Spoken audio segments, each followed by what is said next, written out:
அல்லேலூயா. ஆயத்தப்படுங்க, ரொம்ப சீக்கிரம் ஆண்டவர் வரப்போகிறார். ஒரு சில காரியங்களை மாத்திரம் சொல்லிவிட்டு முடிக்கிறேன்.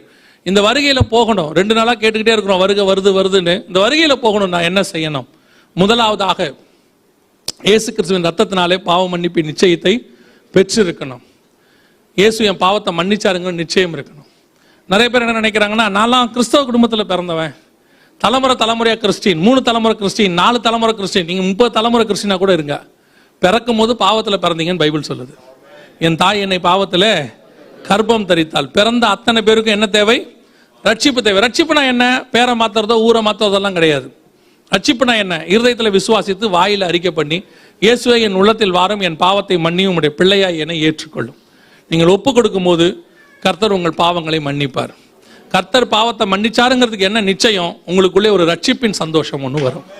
அந்த ரட்சிப்பின் சந்தோஷம் வந்துருச்சுன்னா, 51ஆம் சங்கீதத்தில் தாவீது சொல்றாரு, உங்களுடைய ரட்சண்ய சந்தோஷம் அது வந்துருச்சுன்னா உங்க பாவம் மன்னிக்கப்பட்டதுன்னு அர்த்தம். அது வர்ற வரைக்கும் நீங்க இன்னும் ரட்சிப்பின் அனுபவத்துக்குள்ள வரலன்னு அர்த்தம். சர்ச்சுக்கு வர்றதுனால மட்டும் பரலோகத்துக்கு போயிட முடியாது. திருப்பியும் சொல்றேன், இந்த ரட்சிப்பின் அனுபவம் வரணும். இயேசுவே என் பாவத்தை மன்னிங்க நீங்க கேட்கும் போது கர்த்தர் உங்கள் பாவத்தை மன்னிப்பார். மன்னிக்கும் போது இந்த அனுபவம் உங்களுக்கு வரும். 2வது, பிதா குமாரன் பரிசுத்தாவின் நாமத்தினாலே தண்ணீர்ல மூழ்கி ஞானஸ்நானம் எடுக்கணும். ஞானஸ்நானம் எடுக்காம வருகையில போகவே முடியாது. ஏன் ஞானஸ்நானம்? ஒருத்தர்லாம் கேட்டாங்க, ஏன் ஞானஸ்நானம் எடுக்கணும் அப்படின்னு சொல்லி. கல்லன் எடுத்தானா? பாருங்க, கல்லன் எடுக்கல, கர்த்தர் பரதீசை கூட்டிட்டு போயிட்டாரு. கல்லன் எடுக்கல, பக்கத்துல அந்த இயேசு எடுத்தார். எடுங்க. நீங்க ஏன் கல்லனை பாக்குறீங்க? நல்லவனை பாருங்க. பக்கத்துல ஒருத்தர் எடுத்திருக்காருல்ல, இவனுக்கு பாக்குறதெல்லாம் யாரை தான் பாக்குறான்? வெறும் திருட்டு பயிலையா பாக்குறான். பக்கத்துல ஒருத்தர் எடுத்தவர் தொங்குறாருல்ல, அவரை பார்க்கலாம்ல. நல்லா தெரிஞ்சுக்கொள்ளுங்க, கல்லன் ஞானஸ்நானம் எடுக்கவும் இல்லை, அவன் பரலோகத்திற்கு போகவும் இல்லை. அவன் போனது பரதீஸ், பாரடைஸ். பரலோகத்துக்கு போகணும்னா கண்டிப்பா என்ன எடுத்திருக்கணும்? ஞானஸ்நானம் எடுத்திருக்கணும். ஒரு இடத்துல கேட்டார், நீங்க ஞானஸ்நானத்தை ரொம்ப அதிகமா பேசுறீங்க, சின்ன வயசுல எடுக்கிற ஞானஸ்நானத்தை ஏன் ஒத்துக்க மாட்டீங்கன்னு கேட்டாரு. சின்ன வயசுல எடுக்கிற ஞானஸ்நானமே கிடையாது. குழந்தை ஞானஸ்நானம் இதெல்லாம் ஞானஸ்நானமே கிடையாது. ஞான ஸ்நானம்னா என்னன்னா, ஞானம் வந்த பிறகு எடுக்கிற ஸ்நானம் தான் ஞான ஸ்நானம். ஞானம் எப்போ வரும்? கர்த்தருக்கு பயப்படுதலே ஞானத்தின். எப்போ கர்த்தருக்கு பயப்படுவோம்? தீமை விட்டு விலகுதலே கர்த்தருக்கு பயப்படுகிற பயம். எப்போ ஞானஸ்நானம் எடுக்கிறோம்? தீமை விட்டு விலகி கர்த்தருக்கு பயந்து இனி பாவம் செய்ய மாட்டேன்னு அறிக்கை செய்து நீங்க ஞானஸ்நானம் எடுக்கணும். அப்போ ஒருத்தர் கேட்டார், என்ன இப்போ 1 கொரிந்தியர் 10 செங்கடலுக்குள்ள எல்லாரும் வந்தாங்க, அதை ஞானஸ்நானம் பைபிள் சொல்லுது. அப்ப பாருங்க, குழந்தைங்களும் வந்திருக்கிறாங்க, அப்போ நீங்க ஏன் குழந்தை ஞானஸ்நானத்தை ஒத்துக்க மாட்டீங்கன்னு கேட்டார். நான் சொன்னேன், குழந்தைங்களும் வந்தாங்க, பின்னாடியே ஆடு மாடும் வந்துச்சு. இல்ல அதுல இருக்கு, பின்னாடி என்ன வந்துச்சு? ஆடு மாடும் இருக்கு, மாட்டு வண்டியும் வந்துச்சு. ஏன் நீங்க மாட்டு வண்டிக்கு ஞானஸ்நானம் கொடுக்க கூடாதுன்னு கேட்டேன். வசனத்தை அனர்த்தமா புரிஞ்சுக்கிறது, அத ஒரு ஓமையா அங்க சொல்லி இருக்கு, அதற்கு ஒப்புமையான ஞானஸ்நானம்னு. அதுல பாத்தீங்கன்னு சொன்னா, குழந்தைய கொடுத்தாங்கன்னா ஏன் இங்க குழந்தைய கொடுக்க கூடாதுன்னா, அதுல மாட்டுக்கு கொடுத்தா மாட்டை கொட்டை கட்டி போட்டு எடுத்து ஞானஸ்நானம் தண்ணியில முக்கி எடுத்துருங்க, பாத்துருவோம். வெளியே மாடு வராது, நீங்களும் வர மாட்டீங்க, மாடு பின்னிவிடும். இன்னைக்கு நிறைய பேர் ஒரு கீழ்ப்படிதலுக்கு எத்தனை எதிர்ப்பு பாருங்க. இயேசுநாதர் சொல்றாரு, இப்ப இடம் கொண்டு அவர் முங்குனாரு, அது பெருசா தெரியல. நான் சொல்றேங்க, தண்ணியில மூழ்கி ஞானஸ்நானம் எடுத்தாதான் ஞானஸ்நானம், வேறு ஞானஸ்நானம் பைபிள்ல இல்ல. 3வது, எபேசியர் 4:30 சொல்லுது, மீட்கப்படும் நாளுக்கென்று முத்திரையான பரிசுத்தாவின் அபிஷேகத்தை பெற்றிருக்க வேண்டும். பரிசுத்தாவின் அபிஷேகம் பெறாம வருகையில போகவே முடியாது. ஏன்னா வசனம் தெளிவா சொல்லுது, ஒருவன் ஜலத்தினாலும் ஆவியினாலும் பெறவாவிடில் தேவனுடைய ராஜ்யத்தில் பிரவேசிக்க மாட்டான். நிறைய பேர் பரிசுத்தாவி இல்லைம்பாங்க, பரிசுத்தாவியானவர் உண்டு. பரிசுத்தாவியை பெறாதவங்க இல்லைங்கிறாங்க, பெற்ற நாங்கள் சொல்லுகிறோம் அவர் உண்டு. அவர்தான் சபையினுடைய மூத்த போதகர், அவர்தான் சபையை நடத்துகிறவர், அவர்தான் மீட்கப்படும் நாளுக்கு என்று முத்திரை, அவர்தான் உங்களை என்னையும் கொண்டு போய் பரலோக ராஜ்யத்திலே சேர்க்க போகிறவர். அல்லேலூயா. பரிசுத்தாவின் அபிஷேகம் பெறாதவங்க சபையில் நடக்கிற அபிஷேக கூட்டத்தில் கலந்து கொள்ளுங்க. ஒருவேளை அப்படி அபிஷேக கூட்டத்தில் கலந்துக்க உங்களுக்கு வாய்ப்பு இல்லைன்னா, நேரம் கிடைக்கும் போது நல்லா முழங்கால் போட்டு நல்லா ஜெபம் பண்ணுங்க. வசனம் சொல்லுது, வாஞ்சையும் தவணம் உள்ள ஆத்மாவை கர்த்தர் நிரப்புகிறார். கண்டிப்பாக ஆண்டவர் என்ன செய்வார்? நிரப்புவார். பரிசுத்தாவின் அபிஷேகம் முக்கியம். இது 3ம் ரொம்ப முக்கியம். இன்னும் சில காரியங்கள் இருக்கிறது. கர்த்தருக்கு சித்தமானால், வருகை தாமதிக்குமானால் நம்ம என்ன செய்ய போறோம்? வருகிற நாட்கள்ல அதை குறித்தும் பார்க்க போகிறோம். நம்ம கண்ணுக்கு முன்னாடி கடைசி சாம்ராஜ்யம் எழும்பி ரெடி ஆயிருச்சு. அவங்களுடைய அஸ்திவாரத்தை அவங்க போட்டுட்டாங்க. உலக மக்களை கண்ட்ரோல் பண்றதுக்கான வேலைகள் எல்லாத்தையும் செஞ்சு முடிச்சுட்டாங்க. ரொம்ப சீக்கிரம் அந்த அரசாட்சி எழும்பும். அதற்கு முன்பதாக உங்களையும் என்னையும் மீட்கும்படி ஆண்டவராகிய இயேசு கிறிஸ்து வருவார். அல்லேலூயா. இதெல்லாம் அடையாளம், இதெல்லாம் அடையாளம். இந்த அடையாளம் நடக்கும்போது அவர் வருவார் என்று நமக்கு சொல்லப்பட்டிருக்கு. அடையாளம் நடக்க தொடங்கிருச்சு. இயேசு சீக்கிரம் வரப்போகிறார். அல்லேலூயா. நம்ம ஜெபம் பண்ண போகிறோம். எல்லாம் தேவ சமூகத்தில் எழுந்திருப்போமா? நான் ஒரு 5 நிமிஷத்துல ஜெபம் பண்ணி பாஸ்டர் கையில் கொடுக்க விரும்புகிறேன்.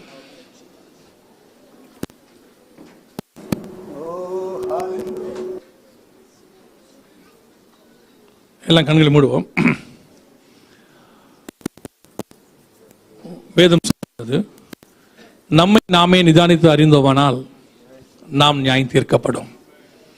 இயேசு வரும்போது அவருக்கு முன்பாக நிற்க பாத்திரவான்களாய் இருக்கும்படிக்கு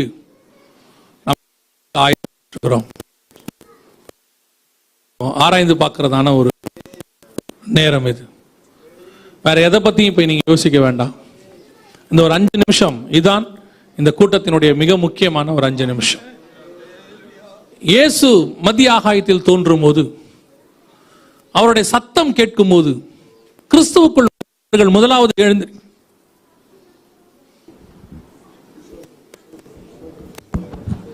கிறிஸ்துவுக்குள் மரித்தவர்கள் முதலாவது எழுந்திருக்கும் போது, பின்பு உயிரோடு இருக்கிற நாமும் எடுத்துக்கொள்ளப்படுவோம் என்று வசனம் சொல்லுகிறது. மரித்தோர் எல்லாம் பாக்கியவான்கள். நமக்கு முன்பாக மரித்து கிறிஸ்துவுக்குள் மரித்தவர்கள் ஆயத்தப்பட்டு நிற்கிறார்கள். நீங்களும் நானும் அவரை சந்திக்கிற இடத்துல இருக்கிறோமா? இன்னைக்கு கிறிஸ்து வருவாரானால் நான் அவரை சந்திப்பேன் என்கிற நிச்சயம் உங்களுக்கு இருக்கிறதா? எலியா சொல்றாரு, இன்று நான் எடுத்துக்கொள்ளப்பட போகிறேன். ஒரு நிச்சயம் பாருங்க, எப்படிப்பட்ட ஒரு கான்பிடென்ட் பாருங்க. நான் பரலோகத்துக்கு போறேங்கிறதுக்கு அவருக்கு ஒரு நிச்சயம் சொல்றாரு, இன்று நான் எடுத்துக்கொள்ளப்பட போகிறேன். அதே மாதிரி தான் நமக்கு ஒரு நிச்சயம் இருக்கணும். இன்னைக்கு இயேசு வந்தா நான் எடுத்துக்கொள்ளப்படுவேன். அவர் வரும்போது நான் மறுரூபமாவேன். அவருக்கு முன்பாக நிற்க நான் பாத்திரவானாய் மாறுவேன். பவுல் சொல்றாரு, நான் அவரை சந்திக்க போகிறேன்னு சொல்றார். எவ்வளவு பெரிய சந்தோஷமான ஒரு விஷயம் பாருங்க. பேதுரு சொல்றார், நான் தேகத்தை விட்டு பிரியும் காலம் வந்தது. அவர்கள் தேவனை சந்திக்க ஆயத்தப்பட்டிருந்தாங்க, வாஞ்சையோடு இருந்தாங்க. இன்னைக்கு உலகத்துல நீ இன்னும் 20 வருஷம் கழிச்சு சம்பாதிக்கிறதுல தான் ஆயத்தம் இருக்கு, அது மேலதான் வாஞ்சை இருக்கு. பேர பிள்ளைகளுடைய திருமணத்தை பார்க்கறதுல தான் வாஞ்சை இருக்கு. கிறிஸ்துவ சந்திக்கிறதுல வாஞ்சை இருக்குதா?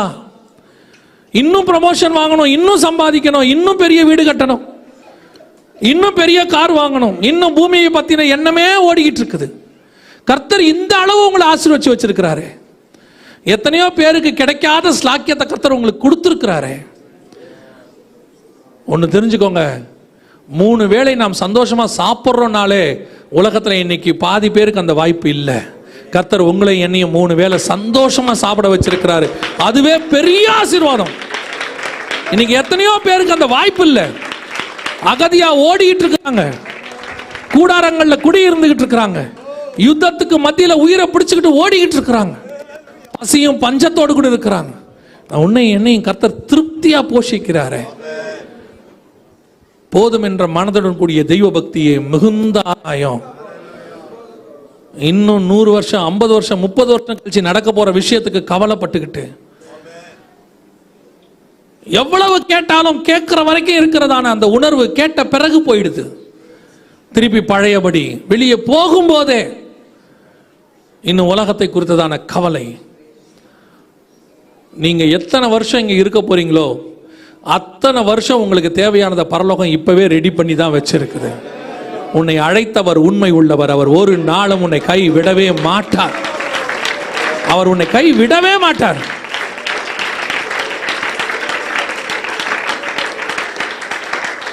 ஆனால் நீங்களும் நானுமோ வென்றால் இன்னும் அதை குறித்து கவலைப்பட்டுக்கிட்டே இருக்கிறோம். நீங்கள் தேவனை நோக்கி பாருங்கள், வருகைக்கு ஆயத்தப்படுங்க.